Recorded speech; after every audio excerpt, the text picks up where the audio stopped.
Hey y'all, hope you're ready to get your griddle on. Sorry about the banging. It's a headbanger's ball, and without the bands, just a drummer with a hammer and metal. It's really heavy metal. He's hammering steel beams. Anyway, where were we? Let's say we do some cooking. Today, tonight, this evening, we're going to cook some steak.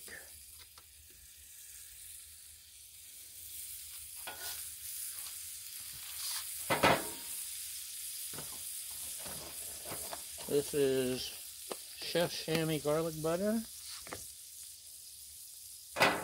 And I've got some tri-tips, y'all. Yeah, I love tri-tip when it's done well.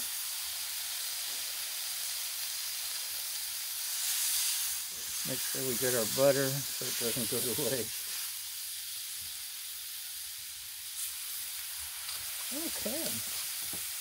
Got butter, we got steak, and we got some griddling.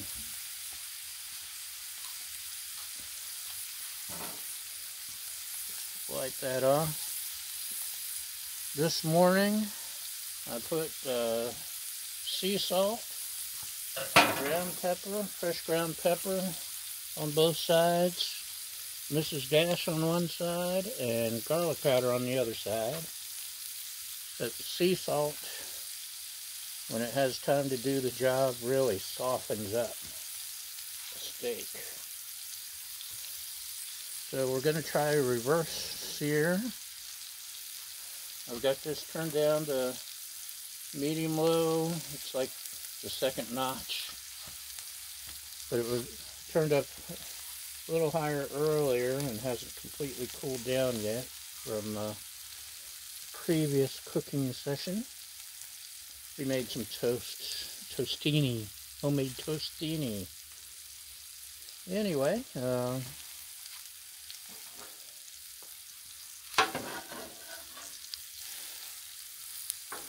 let the steak do its thing.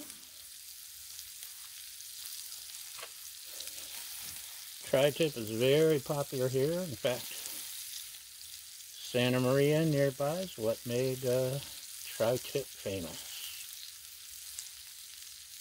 Wouldn't mind having one of the Santa Maria grills. That's where you can raise and lower the meat. There's some incredible steakhouses in the area, by the way, if you happen to be visiting. Buellton's got a couple of really delicious steakhouses. So we'll let this go a few minutes, and we'll let you take a break, smoke them if you got them, and we'll be right back.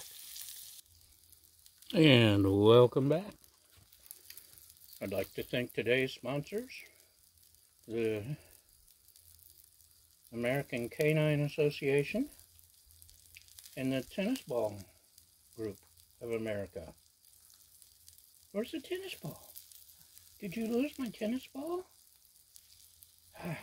Anyway, where were we? Trying to cook some steaks. My lovely assistant likes hers not so pink.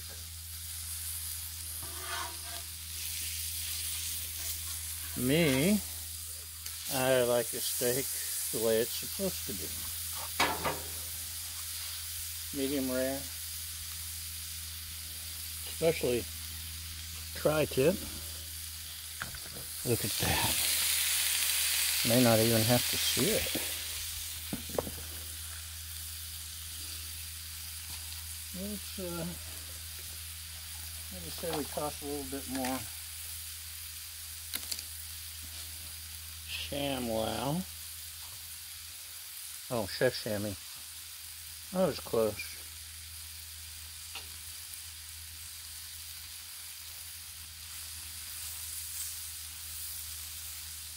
Spread it around, get some flavor in there.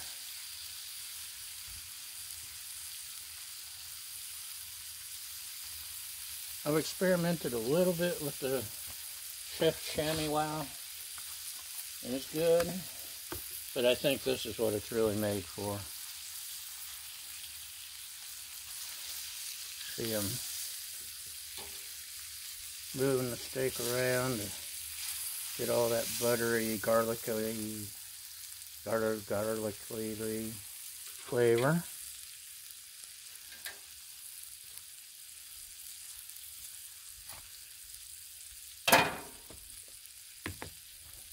Steak's getting a good buzz going now. Mine won't take long. She's getting the smaller piece, and I'll leave hers on for 4 or 5 hours till it's leather. No, we won't go that far. Till it's got the good, well done. Man, that's looking good. And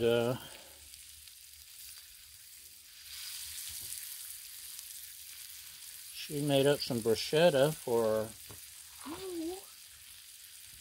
our tostini, and man, was that a delicious appetizer. Now hopefully this won't take as long. Last night got started late, the winds picked up, they were howling, or maybe that was the coyotes. It started getting dark, the temperature dropped 20 degrees, it was like 50 out.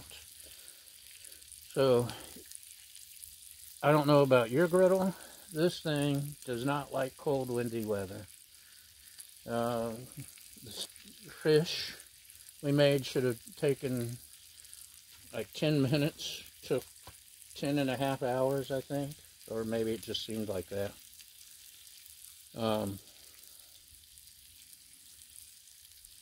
But it did finally, when I was ready to give up, it was ready. So, I guess I'm going to have to start making alternative plans if it's cold and windy all of a sudden, which can pop up like out of nowhere here. As beautiful it is, as it is, we get some sudden windstorms, heat wave, cold wave. It's got a good sear going there. Mine's looking pretty good. Hers, like I said, it needs to go longer. I'll let mine go a little bit longer to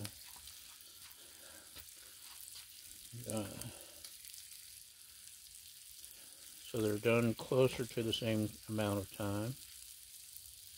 It's almost time for the sear. Just look at that one.